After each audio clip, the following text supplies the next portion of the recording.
Transfiguration. 6 days later, Jesus took with him Peter and James and his brother John and led them up a high mountain by themselves. And he was transfigured before them, and his face shone like the sun, and his clothes became bright as light. Suddenly there appeared to him Moses and Elijah taking with him. Then Peter said to Jesus, Lord, it is good for us to be here if you wish. I'm uh, I will set up 3 tents here, one for you, one for Moses, and one for Elijah.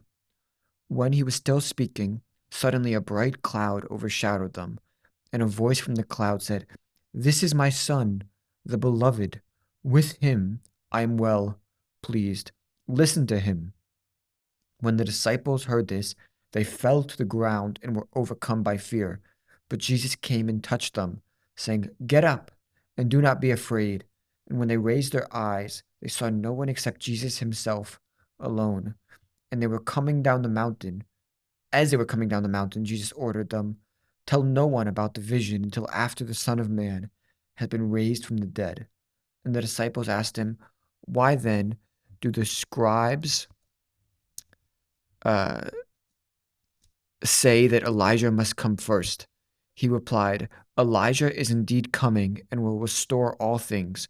But I tell you that Elijah has already come, and they did not recognize him, but they also did to him whatever they pleased. So also the Son of Man is about to suffer at their hands. Then the disciples understood that he was speaking to them about John the Baptist. So, Oh, yeah, I think we'll stop there. okay. I would assume we want to discuss the transfiguration. Yeah, so a lot of stuff's happening. Maybe first we can talk about symbolically what's happening. So we just had this idea of picking up your cross and heading off somewhere. It's not said where, but you're heading, you're picking up your cross and you're walking with Jesus. And now we have this idea of a mountain, right? And mountains well, it's not a mountain here, but it's sort of a mountain. And the idea here is obviously there's a high place, there's a low place, and you're going higher up. So I think everybody sort of sees the symbolism of that. It's like the Moses meeting with God, yeah. Right, the meeting. So the meeting of God has to happen on the mountain. It doesn't happen, he's everywhere, right? He's omnipresent, but it has to happen there. Because it makes sense to happen there, right? It's the highest place, it's the closest to the sky, right? So he goes up, he goes up there, and then the transfiguration happens, where God kind of like shows up, I guess, or there's this confirmation. So one tradition has it that what you think, like Jesus, I think everybody like in the Christian worldview sort of sees Jesus as showing what humanity should be, what it is and what it should be, right? So here you have this idea that man can be transfigured, right? When he goes up the mountain, right? So you've got this imagery in your head where you're thinking, so far he's just a man, right? We're just seeing him as a obviously there's divinity, but there's this idea that he's picking up his cross like we are, and now he's heading up a mountain, and then he's being transfigured, he's being changed, actively changed, in conjunction with well, it would later become known as grace, right? God's grace, or his action in the world. So yeah, that's what I have immediately, like just the symbolism of it and the relationship of what happens here to the relationship of what happens with humanity in general. It is interesting because when you're talking about going up the mountain and the symbolism, and then so he reveals himself as they go up the mountain, but then when they're coming down the mountain, Jesus says, "Tell no one about the vision until after the Son of Man has been dead." So it's like you go up the mountain, and it's revealed to you, but then when you come, as you're coming down, it's like keep it a secret. Keep it a secret. Yeah, and that's another interesting point, because up until now we have these miracles that are happening, and they're like done in front of people, right? So they're you can say they're signs, right? But this one, in my opinion anyway, it's not quite a sign. It's more to do with, once you understand the whole story, then you can go back and look at this, and you can interpret this as what man like should do, which is this transfiguration that occurs for humanity in general. Because yeah, he's telling them not to tell anybody. So this is not like meant to be like a sign to people at the time when he's doing it. It's more like a sign afterwards, once you understand what's occurred. It also, Um, oh, I just wanted to say this is how it's interpreted in a lot of in the mystical tradition in Christianity. There's a lot of emphasis on the transfiguration, especially in the Eastern churches, because well, there's in the Western mysticism, there's a lot of emphasis on the stigmata, right, and the crucifixion of Christ. Obviously, both sides talk about both things, but here this like the light. A lot of saints have talked about how they experience a form of transfiguration, which is this like white light that shows up, and it's also related, I believe, to the baptism of Jesus with the dove coming in and the Spirit. So we have the Trinity, we have the baptism, and the Spirit is coming in. Now we have the transfiguration as you're walking up to the mountain, right, closer to God, and the Spirit reaches out. So there's a lot of different things playing here. I was going to say too that it's interesting, you know, when the disciples hear the voice from God saying, "This is my son, the beloved; with him I am well pleased. Listen to him," and the disciples immediately fall to the ground and overcome with fear.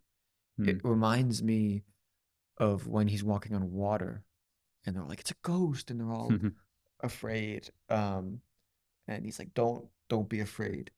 And it also it seems like foreshadowing to when he resurrects himself, and initially they don't, believe it, and he has to assure them. I think it's one of the disciples, I forget which one, takes particularly long to convince that he's Thomas. Doubting Thomas. And so it seems like a common theme is the disciples are like this element of fear. Of like they're afraid of these in these grand moments. And it's interesting to think about like people's faith in a modern sense, like the element of fear with believing in faith, and how that plays a role in, and if believing or having faith in certain things does require a certain element of getting over a fear. I think that's a very good point, because as we see, the problems they're having are not just purely intellectual, rationalistic problems. Right? It's not just where's the proof. It's more like, how does that affect me? And we have that even beforehand, where like when they don't understand, we just talked about them doubting again a second ago, and there it's coming from like a lack of understanding of what Jesus is saying, because they've already sort of forgotten the miracle, or they've just not understood what's happened. So there's a lot of other things happening here, not just a straight up account of, can you show us that you're miraculous? It's more to do with, they have this fear, they have this lack of understanding of some of the things that they're seeing, as you would expect. Well, I would expect any rational person would have these other things going on instead of just their perception of the world. I mean, if something like that happens to you, I would say we would all have a certain lack of understanding and a certain fear, and all these things would be stumbling blocks to having faith in something. I think that kind of links into something that I found about the that verse 4. Peter says to Jesus, "Lord, it is good for us to be here. If you wish, I will put up 3 shelters, one for you, one for Moses, one for Elijah," which, I don't know, seems like a very weird thing to say in the moment. Like, they're on the mountain and Jesus is being transfigured, and Peter's like, "I'm going to build some shelters." Like, it seems really strange. But I think the context of this is that it's during the Feast of Tabernacles, which is when they would have made shelters in as part of the feast. It's also called the Feast of Tabernacles. Or did I say that? Yeah. So it's the idea of the tabernacle, obviously in the Old Testament, was the place where God dwelt. His presence was in the Holy of Holies inside the tabernacle, which was then became the temple. And Peter's still got this mindset of like, oh, something holy, something great has to be contained within this shelter, within this tabernacle. And what he doesn't realize is that that was like the previous expression of God's glory and God's presence. Whereas now in the Transfiguration, we have like the full picture, which is in Christ, in Jesus. We have the full glory of God, who's not constrained by this little tabernacle that Peter wants to give them. So I think that's just amazing.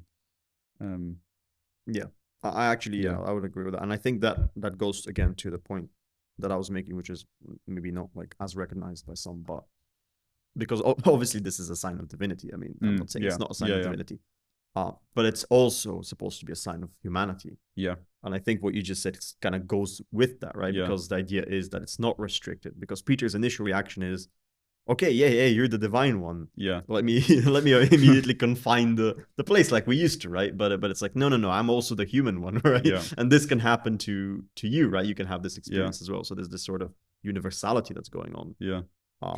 So again, it's the tradition, and then there's also this new idea that's coming along. And it's almost like this is actually Jesus's natural state, as it were. And the rest of the time, he is the rest of the time when he's on Earth, he is in a sense shielding or hiding, or I don't really exactly know the words to talk about it, but he's not showing the full extent of his divinity.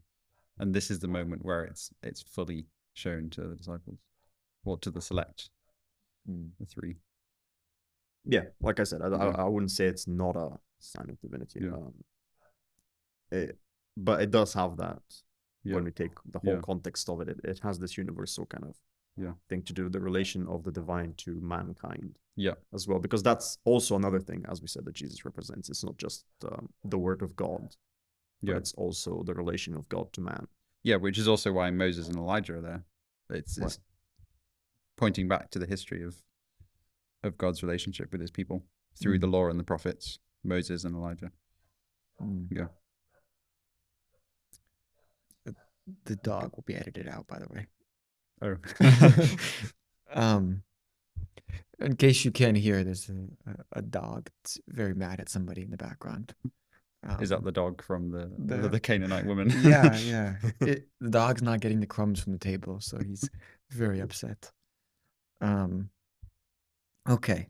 Does anybody want to talk about Elijah, or I think we've already discussed Elijah it, but in case you wanted John. to. I mean, I guess this is linked to previous discussions you've had on Elijah, but there was one thing that was in my study notes in my Bible, which said that in Jewish eschatology, there's an idea that Elijah would have to come before the coming of the Messiah. And this is based off Malachi 4. So we have Elijah here at the Transfiguration. We also have the whole Elijah John the Baptist thing, which you've looked into before. Yeah, right. And that goes along with the fact that here he's addressed as the Son of Man once again. Instead of any other title. Yeah. By the way, if you want to check out the previous episode, it's in the description. So check that out. Okay.